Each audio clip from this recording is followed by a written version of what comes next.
Here we are once again, Monday afternoons on the Barry Peatling Show. Good afternoon, Barry. Good afternoon, Colin Sutcliffe, and good afternoon, my visitors, my viewers. It's a very hot day in Chelsea.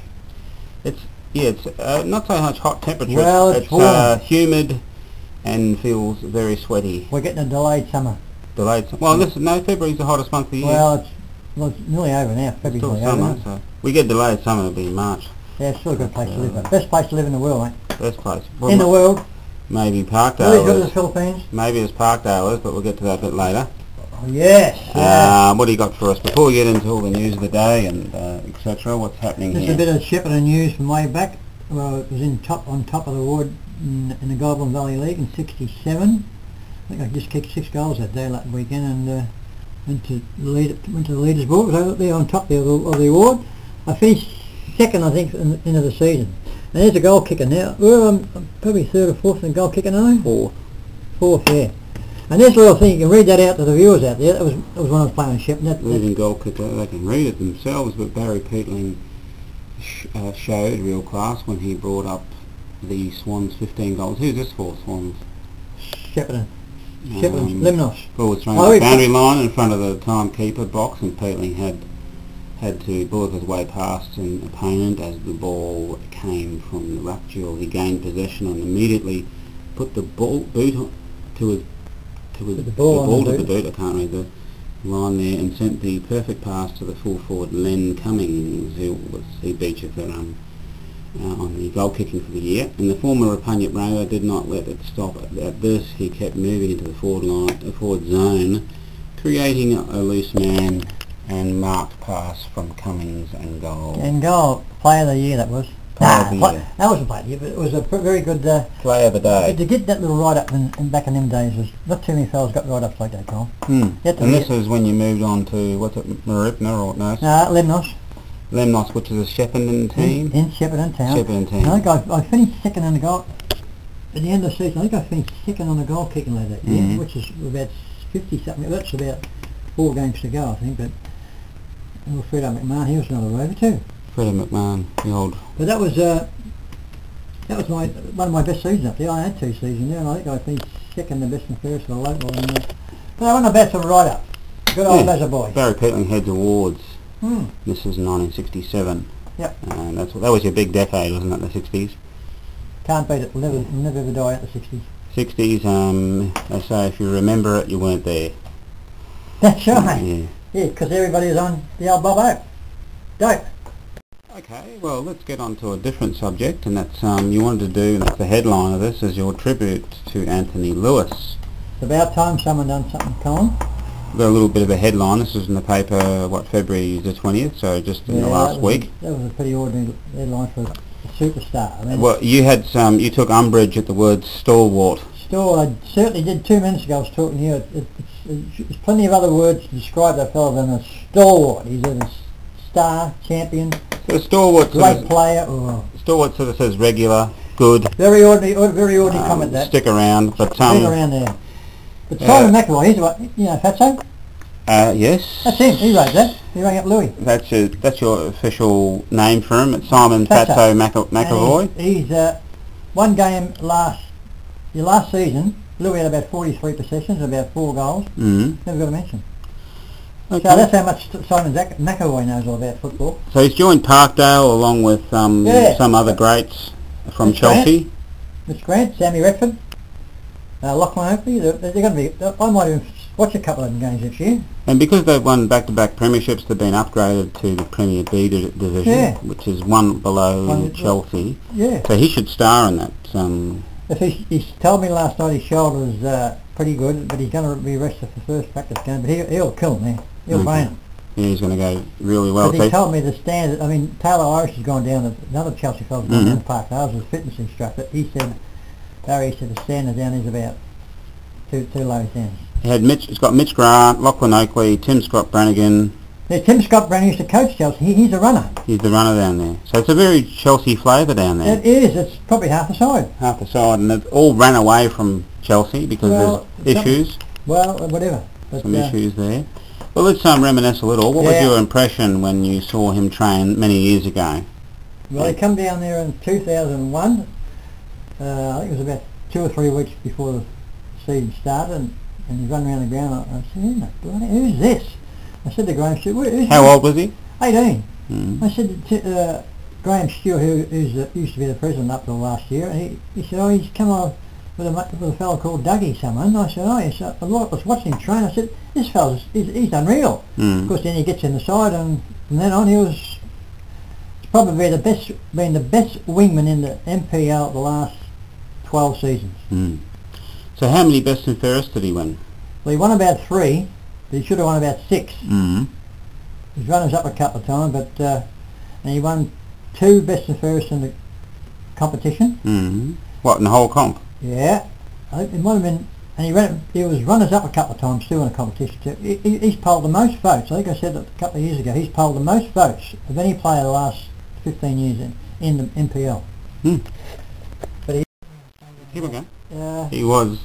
He's pretty outstanding. What yeah, about his interleague best and fairest? How many did he win the best interleague? He won 2, and he tied for another one. But he was an automatic selection, Colin, in the combined interleague side. He didn't make it last year. Well, he was injured. Oh, that's right, he was, wasn't he? He was an automatic selection on the wing. Him and Justin Berry, who's I'll say something to mention about Justin Berry at the end of this interview here, but he was an automatic selection on the wing for about 10 seasons. Could he have played VFL? He could have. He went down to Carlton. I think it was in the 2nd or 3rd year when he was in Chelsea. A couple of Carlton scouts were there watching the game one day down there, and he went down there a couple of runs. He played a couple of practice games, but I don't think he was full on. If he would have been full on, he would have made AFL. AFL. So Yeah, he kicked a couple of goals that day in the wing. Yeah. So why don't you think they picked him up? Well, I don't know. It might have been around. I mean, if he was around now, it'd be automatic. I'd get him picked up in the under 18s company. Would have made AFL now. But he wasn't. Maybe because he doesn't talk himself up. No, like he's not a flashy very talker. quiet. He's very quiet and he just goes about his work. He could have played if he was. Because he come down on his own. He's living with Dougie, I think, because his parents are in Albury. Mm-hmm. I was sort of like a father figure to him back in them days, and but if he would have been a bit more full, I reckon he could have played AFL for sure. Mm. We kicked 2 goals from the flankers up on the practice game. Yeah, okay. And they give him a rap, but he just come back because he loved Chelsea. So where do you rate him in this particular league, the Mornington He'd be in the top 5. Football League? He'd be in the top 5 of all time? Since I've been watching. Yes, of the last 15 years? Because Simon Goosey's number 1, and I think Justin Berry's number 2, and I think Louis be around 3, 4 or 5. What about some Capsalis and Mitch Grant? Yeah, but he was Capsalis. He's a superstar, but he was he'd be in Capsalis would be in the top 10 of all time of competition. Okay. Of course, and Mitch Grant. So we'd have about 3 or 4. Who's the best ever? You reckon he's the best ever Chelsea player you've seen in the last 10, 15 years? Brett Barry. It'd be tossed up with him and Brett Barry, but Louis, he was probably more consistent than Brett Barry, I think. Okay. Although he did lose a lot of games with injury, but he could. Brett Barry was a top little rover, but Louis was a match winner. He could turn a game in 10 minutes. Hmm. So, is there anything you'd like to say to Louis? A message? Oh, Louis, yeah. Message? Well, his shoulders are. I mean, he's playing with Parkdale. He's training with Parkdale. Good luck for the year, sort of thing. Well, I spoke to him last night, and I thought, well, as long as his shoulders are right, he'll be all right. He'll brain him, but as long as he keeps himself, well, he never puts any weight on. He's always trim. Probably 65 kilos, 68 kilos. But I think he'll brain him there. Looks pretty trim, so he'll do well over in there. So he'll have a good season. We'll keep the viewers updated with. Well, we might go and see a couple of games because Chelsea play a couple of Sunday games, and we'll go and check them out because they've got half the Chelsea football club down there. So that's your tribute. Well, I might finish off. That's your tribute to. Is there anything else you'd like to say? No, a little bit of the Chelsea Football Club. I think it's. I mean, even Brett Barrow, when he retired, they didn't give him a send up. I mean, Chelsea. I don't know what's wrong with them. They just don't like. When you play in the club for 12 seasons, and Brett Barrow played for about probably 8 seasons. You got to give him some sort of little bit of tribute, or give him a medal, or. But I still think they should name that wing Scoreboard wing at Chelsea Football Ground, the Anthony Lewis wing, because that's where he played, and that's where he started. But that's the way the Chelsea Footy Club goes, but at least I'll give him a bit of some sort of tribute. So we'll see how they go this season. Now, you said, I just got here, this is changing the subject, you tell me you have a new Tigers supporter, Barry. Yes, I do. As a matter of fact, he's in Cairns, up in Cairns. Hmm? PH's mate. CT, Terry Trudeau, the fisherman. Well, that's got a lot of meaning for us. And Phil's sort of half converted him to follow the Tigers, so now he's a Tiger supporter. Is Phil a Tigers man too, is he? Yeah, of course he is. Okay. So we got another new supporter on board, and so just keep following Tigers. TT, Terry What about Trudeau. your girlfriend Anna? She a Tiger supporter? She will be. It's my lady in the Philippines. She'll be following Richmond too, but. And I want to mention her darling little daughter, Carla. I've just been talking to her a couple of hours ago, and she's a little sweet little lady. Carla, be a good girl. Look after your mum. All right, so that's a little shout out to Carla, and this is and all the rest of the family, Loiter and there may be some, and you'll be over there at some stage. Yeah, next few weeks. So, Another cheerio, the uncle. He's in a wheelchair. I've seen him on the TV on Skype today. Yeah. Cheerio to you, mate. Hope you get better. And you'll be over there pushing the wheelchair. I'll push him around. I'll push him around over the cliff somewhere. Oh, that's a bit rough. Nah. Now this is a bit interesting, a bit ironic. We want to say something about the English language. Yes, I'm getting a bit. Remember a few months or last year I said this. You know. Yeah. That's just about gone out. They might have taken a bit of notice of me, but everybody's obviously and absolutely they've got to go.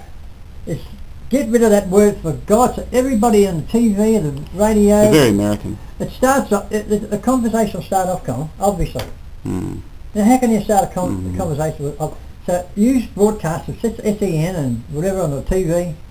Forget about obviously and absolutely. For God's sake, just think before you talk. So just saying the first thing that comes in your little brain. Mm. Get rid of obviously, and absolutely. All right. So there's our message for the day from Barry. And don't like being annoyed. He doesn't like being annoyed by people who say awful things on the TV or anything. Well, boring things. He can't speak properly. Well, I just told you a minute ago, they got rid of the everybody was saying, this. There was still a lot of clowns. You know. So, get rid of this, obviously, for God's sake, and absolutely, all right? And I'll be a happy little Vegemite then. Very good. All right, well, that's goodbye from me. That's goodbye from me, and hope to see you on the phone. Annie?